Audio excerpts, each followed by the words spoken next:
नमस्कार, आप देख रहे हैं हिंदी खबर एक्सप्रेस। मैं आपके साथ अक्षिता मौर्य। आइए रुक करते हैं खबर की ओर। बलिया में शिक्षकों का अर्धनग्न प्रदर्शन। बलिया में बकाये वेतन भुगतान की मांग को लेकर जिला विद्यालय निरीक्षक कार्यालय में जारी क्रमिक अनशन और भूख हड़ताल के क्रम में आज शिक्षकों ने अर्धनग्न होकर प्रदर्शन किया। इस दौरान जिला विद्यालय निरीक्षक के खिलाफ जमकर नारेबाजी की। बताया गया कि जब तक लंबित वेतन का भुगतान नहीं होता तब तक आंदोलन जारी रहेगा। बता दें कि लंबित वेतन भुगतान की मांग को लेकर शिक्षकों ने कई बार जिला विद्यालय निरीक्षक से मिले। जब कोई सुनवाई नहीं हुई तो शिक्षकों ने हाईकोर्ट का दरवाजा खटखटाया। हाईकोर्ट से उनके पक्ष में फैसला आया और शिक्षकों को अतिशीघ्र लंबित वेतन भुगतान करने का आदेश दिया गया। बावजूद जिला विद्यालय निरीक्षक द्वारा लंबित वेतन का भुगतान नहीं किया गया। ऐसे में शिक्षकों ने आंदोलन का रास्ता चुना और बीते सोमवार से जारी क्रमिक अनशन भूख हड़ताल के बाद शिक्षकों का धरना अर्धनग्न के रूप में परिवर्तित हो गया। इस दौरान शिक्षकों ने अर्धनग्न होकर प्रदर्शन किया। शिक्षकों ने चिताया कि जल्द से जल्द लंबित वेतन का भुगतान नहीं हुआ तो इससे बड़े आंदोलन की तैयारी की जाएगी। बलिया यूपी से राणा प्रताप सिंह की रिपोर्ट। कार्यक्रम में है कि जिला विद्यालय निरीक्षक कार्यालय बलिया पर तृतीय और चतुर्थ श्रेणी और कुछ शिक्षकों का वेतन के मांग को लेकर धरना कार्यक्रम चल रहा है। उस धरना कार्यक्रम के समर्थन में प्रधानाचार्य परिषद बलिया आज यहाँ पर आया है। इस धरना का हम लोग समर्थन करते हैं दिया जाए और इनके कार्य में कोई इंटरफियर नहीं किया जाए। डीआई साहब कानून नहीं मान रहे हैं, ये बात है। ये तो डीआई बताएंगे, हमारा विषय नहीं है। हम आए हैं इस आदेश को लेकर के। ये आदेश है 179 लोगों का आदेश है। इस आदेश को नहीं मान रहे।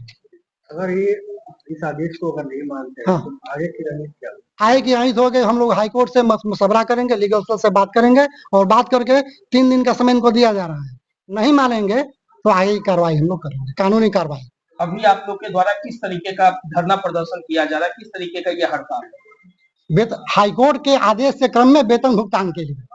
बताइए sir. Shivmangal Singh, Ramkar inter college Bhilpura. क्या मामला है अभी आप लोग यहाँ पे? मामला तो कई दिनों से चल रहा है। लगभग 17 तारीख से अनशन चला 1 सप्ताह, उसके बाद 23 तारीख से भूख हड़ताल चल रहा है। 5 सदस्य प्रत्येक कार्य दिवस पे बैठते हैं 24 घंटे के लिए और नेक्स्ट डे नए सदस्य भूख हड़ताल पे आ जाते हैं। उनके समर्थन में दिन में 50, 60, 70 की संख्या, 80 की संख्या में लोग रहते हैं। रात्रि में कम से कम 20 की संख्या में लोग रहते हैं कि कोई किसी तरह की दिक्कत हो, भूख हड़ताल पे बैठ गए और कोई समस्या मेडिकली किसी को दिक्कत हो जाए तो सहयोग के लिए रहते हैं। क्या मुख्य मांग क्या है? सर महोदय, मुख्य तो वेतन भुगतान ही है। जैसा कि परिषद के आदरणीय अध्यक्ष जी ने, परिषद के सम्मानित सदस्य लोगों ने, अध्यक्ष जी ने तो ऑर्डर पढ़ के सुना दिया और इस ऑर्डर को उनको पढ़ते सुनाते देखते थक चुके हैं हम लोग। तब जाके अनशन की बात हुई और उसके बाद भूख हड़ताल की बात हुई। आखिर ये क्यों नहीं मान रहे? वजह क्या है? अब हम तो ये कहेंगे कि कानून से देश चलता है। कानून संविधान की धाराओं के में निहित है। अगर ये अपने को उससे ऊपर मानते हैं तो इसमें हम कुछ कहने के लिए बाध्य नहीं है। हाँ, अगर ये कानून का पालन नहीं करते हैं तो उसके आगे जो रास्ता कानून दिखाएगा उसका अनुपालन हम लोग करेंगे। कर्मचारियों का वेतन बाधित है। 179 की संख्या में कर्मचारियों का वेतन बाधित था, जिसमें माननीय उच्च न्यायालय के आदेश के क्रम में 14 शिक्षकों का भुगतान चल रहा है। जुलाई से ही रोके थे, जुलाई से अब कंटिन्यूअस चल रहा है। वो अक्टूबर में आदेश हुआ था दिवाली के पहले, वो कंटिन्यूअस पेमेंट पा रहे हैं। अभी हमें ऐसा भी याद है कि कल जो है किसी कर्मचारी की, कोई शिक्षक है जिनकी जो है हालत ज्यादा बिगड़ गई थी, उनको बनारस के लिए रेफर किया गया है। जी, हम ही लोग के सहयोगी है कृष्णपाल सिंह बंटी। वो परसों भूख हड़ताल पे बैठे थे और कल 11 बजे के बाद उनका टर्म समाप्त हो रहा था।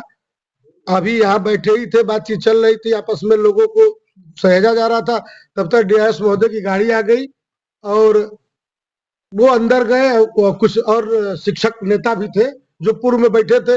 अब जैसा कि बता रहे कि लोग डीआईएस महोदय ने क्या कहा उनसे, अध्यक्ष जी को भी बताए होंगे, अन्य सबको, मतलब न्यूज भी उसकी चल रही है। कुछ इस तरह का उनके साथ बिहेव हुआ कि वो अचानक अंदर से बाहर आए और सीने में दर्द बताते हुए यहाँ गिरे और छटपटाने लगे। तो फिर 108 की एम्बुलेंस को बुला करके उनको जिला अस्पताल में भर्ती कराया गया। पूरी रात वो कार्डियोलॉजिस्ट डॉक्टर है उनके देखरेख में रहे। सुबह डॉक्टर ने कहा कि इको कराना है।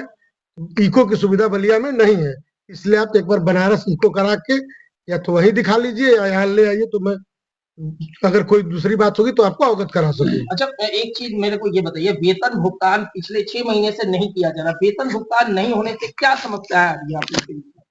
वेतन भुगतान न होने से सारी समस्या है, भुखमरी की कगार आ गई है। बच्चे हम लोग के बाहर पढ़ रहे थे, वो घर आ गए, ट्यूशन की फीस, हॉस्टल की फीस।